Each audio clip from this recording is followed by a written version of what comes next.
It'll be very interesting to see as to how the United States and indeed its allies in the West will try to navigate through this crisis. Thank you very much indeed, Mr. Ray Locker, for joining us from Washington, D.C.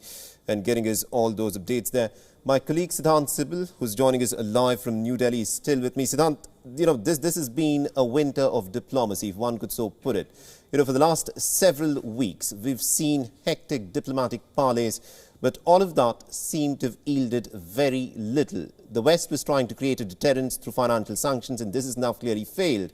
But for the people in Ukraine, diplomacy is not working. And at this point of time, we also heard the Ukrainian ambassador at the UNGA, and this of course is going to be a crucial moment for the people in Ukraine. I'm told that my colleague Siddhant Sibal is not with us. He'll be joining us in just a bit. But Mr. Kadira, Pethiyagoda, if I can bring you in on this. We're looking at visuals of the Ukrainian structures that make that happen, I think, remain to be seen. But I think it's inevitable there will be more arms there, whether they go to an active army fighting on a conventional battlefield against the Russians, or guerrilla forces, fighting against Russian occupiers. It's hard to say. I mean, nobody in Ukraine thought U.S. troops would be in Ukraine fighting Russian soldiers. Was never going to happen. I don't think it will happen. And I don't think many other nations want to send their troops to fight a ground war in Eastern Europe. And you got to look at the U.S. track record. We do not do well in conflicts like that. So to engage in one now after getting out of Afghanistan and Iraq, I think would be a major mistake. So we're trying to find a different way to get out of this problem.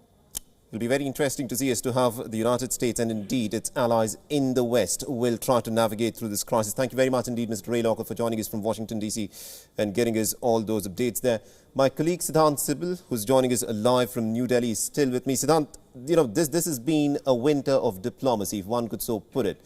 For the last several weeks, we've seen hectic diplomatic parleys, but all of that seemed to have yielded very little. The West was trying to create a deterrence through financial sanctions, and this has now clearly failed.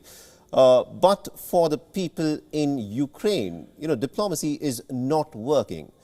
And at this point of time, we also heard the Ukrainian ambassador at the UNGA, and this of course is going to be a crucial moment for the people in Ukraine. I'm told that my colleague Siddhant Sibal is not with us. He'll be joining us in just a bit. But Mr. Kadira, Pethiyagoda, if I can bring you in on this. We're looking at visuals of the Ukrainian skyline. It's early morning there. And at this point of time, for the Ukrainian people, there was a lot of talk of support by the West. There was a lot of talk of solidarity by the West, but Ukraine needs some hard, concrete action by the West to, in fact, be able to survive the Russian onslaught.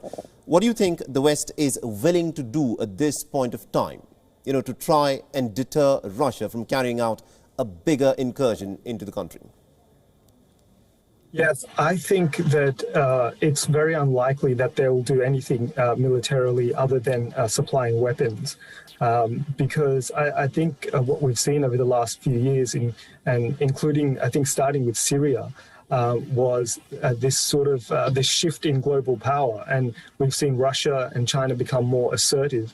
And we've seen the US have to sort of try to respond to that, but having difficulty in how to actually respond to that. So where you've got Russia fighting a war on its doorstep, nuclear-armed country, and President Putin himself has mentioned nuclear weapons in the last couple of weeks as well, and mentioned that, in this conflict, if NATO states get involved, they would be fighting a nuclear power. So I don't think that the United States is willing to take that risk.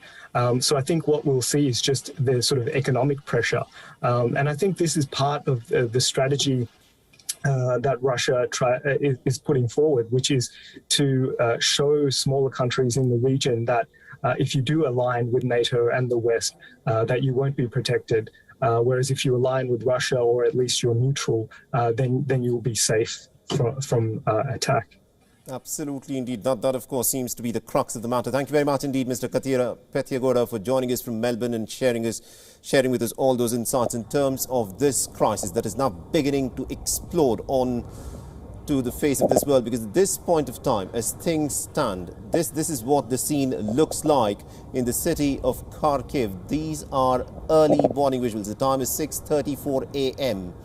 in the early hours of the morning. And what we are looking at are these plumes of smoke. At this point of time, the information is not very clear in terms of what may have resulted in these plumes of smoke over the city of Kharkiv.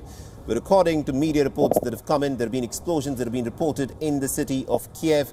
And also according to media reports, it is being said that these explosions that were reported in Kiev, the capital of Ukraine, the heart of the country, these are because of missile strikes that have been carried out. That is the information that has come in according to media reports from the reporters who are on the ground in Ukraine covering this conflict for the last several months, from the middle of November last year. What we had been witnessing was a build-up of troops by the Russians, and at this point of time there are an estimated 150,000 Russian troops that have been stationed in different parts of the areas that encircle Ukraine. Russia has been carrying out military drills in Belarus. In eastern Ukraine, along the border with Russia, Russia has amassed almost over 100,000 troops. Russia has also got its troops in the Crimean Peninsula. Remember, Crimean Peninsula was, of course, seized and annexed by the Russians back in 2014 in a swift and a decisive operation back then. At that point of time, Russia had a clear objective. In this conflict, what a lot of people are looking at is what is the objective of the Russians? What are they seeking through this conflict?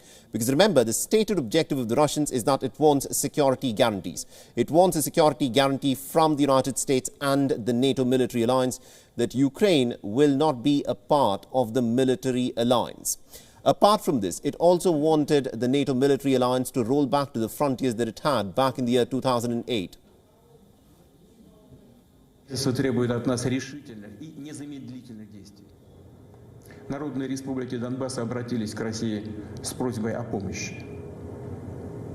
В связи с этим, в соответствии со статьей 51 части 7 Устава ООН, санкции Совета Федерации России и во исполнение ратифицированных Федеральным собранием 22 февраля сего года договоров о дружбе и взаимопомощи с Донецкой Народной Республикой и Луганской Народной Республикой, мною принято решение о проведении специальной военной операции.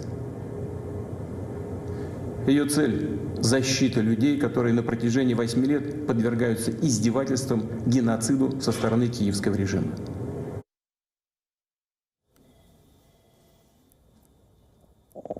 All right, so that was, of course, the statement by the Russian President Vladimir Putin. And at this point of time, if you're just joining in, what we are looking at on your screens are the visuals of the skyline of the city of Kharkiv. It shows clear plumes of smoke. At this point of time, it's not very clear as to what may have resulted in those plumes of smoke over the airspace in Kharkiv. But what is known at this point of time, according to reports by reporters on the ground in the capital city of Kiev, is that there have been explosions that have been heard